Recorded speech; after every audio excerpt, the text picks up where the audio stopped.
বিশ্বকাপের সময়ে ৩ দল নিয়ে মিরপুরে টি-20 টুর্নামেন্ট আয়োজন করছে বিসিবি। ইতোমধ্যে ঘোষণা করা হয়েছে স্কোয়াড, আর টুর্নামেন্টের প্রাইজ মানি ধরা হয়েছে ২.৫ কোটি টাকা।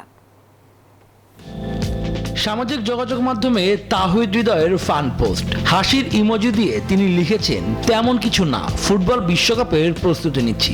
সব ঠিক থাকলে এখন টি-20 বিশ্বকাপ খেলতে ভারতে থাকার কথা ছিল টিম টাইগারের, সেজন্য হৃদয়ের এমন স্টার্টআপ।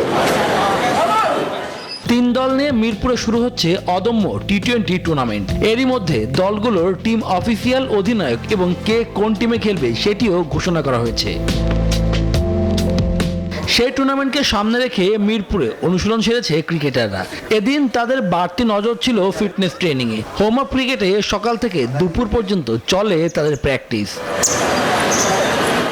আগামী ৫ ফেব্রুয়ারি দিবারাত্রির প্রথম ম্যাচে মুখোমুখি হবে লিটন দাসের ধূমকেতু ও আকবর আলীর দুরন্ত। ম্যাচটি মাঠে গড়াবে সন্ধ্যা ৬টায়। শুভদেবনাথ, নিউজ 24, ঢাকা।